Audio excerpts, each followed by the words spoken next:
Hello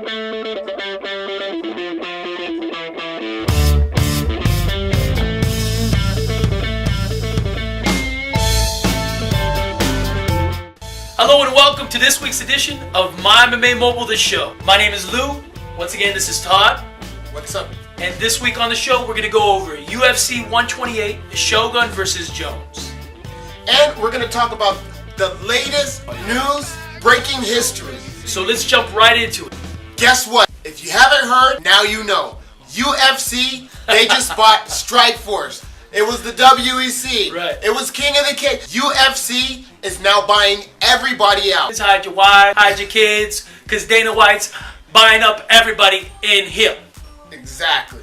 I don't know if it's going to be bad or good for the fight game. Good. But there's some people that don't like it, that are fighters, and there are some fighters that, might like it, and, it's good for the fans.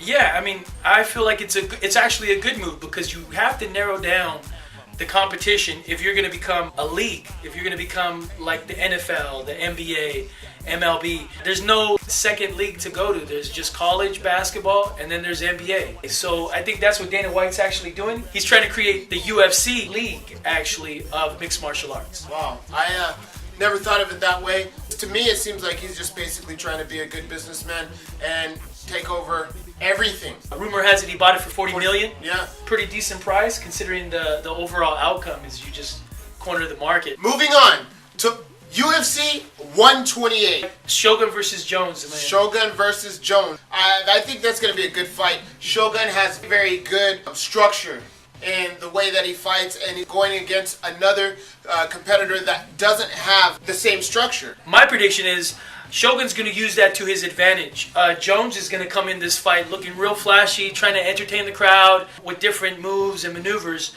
and Shogun's going to go in there for the kill, kick those legs. If he goes to the ground, probably get him in a submission. Think he's able to submit Jones? I think he's able to submit Jones, but I really think that he's going to take this by decision. I got Jones at third round. Third round? Well, there you have it. The next fight we're going to talk about is Uriah Faber, the California kid, versus Eddie Wineland. What do you think about this, Lou? I think Uriah Faber is going to win. I think Uriah Faber is going to win also. Eddie Wineland is coming off of a 4-fight winning streak, but that really doesn't matter when you're going against someone like Uriah, who's ready to destroy the whole division. Yeah, I mean, this is Uriah Faber's first fight in the UFC, and can you just imagine how hyped he is about this fight? Yeah, he said it was always his dream to be in the UFC. He was just waiting for that time, and I think it's his time to shine. Yeah, now everybody's in the UFC. Exactly. What about Marco Krokoff versus Brandon Schwab? Oh, I heard that's a little back and forth. I really think this is going to be a pretty decent fight. I'm curious to see what happens. Let's see if Krokoff can land that signature head kick that he's used to doing. I think Brandon Schwab's too tall.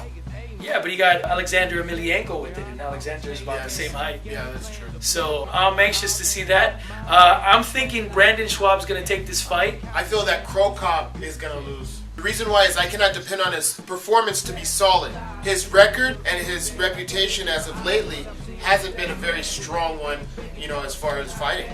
Right. As of his record of late, he hasn't been as impressive as he used to be back in Pride. So I got to give it to the up-and-comer Brian Schwab.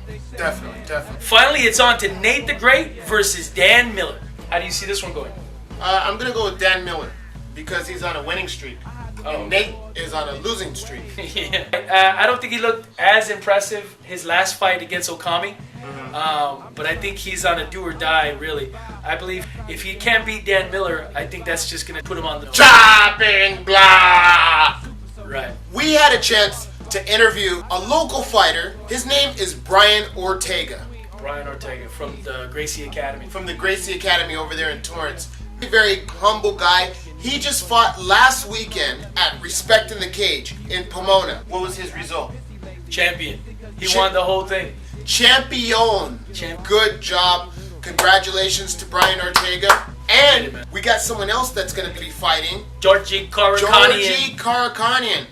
He was also on Stare Down Radio. And we did an interview with him. So you guys want to check that out. Just go to the website, www.mymmamobile.com. Right. Georgie will be fighting March 19th on MTV2. So that does it for this week's episode of My MMA Mobile, the show. We want to give a couple of shout outs to Brian Ortega for your interview on Stare Down Radio. Good job winning the championship, bud. And hopefully we'll get you on the show right here. And we want to give a special shout out to Georgie Karakanian. He was also on Stare Down Radio.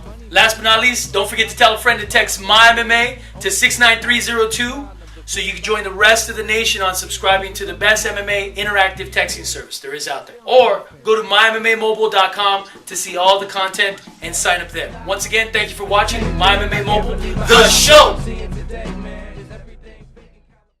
Together, Hannah. Now. Yeah, my name.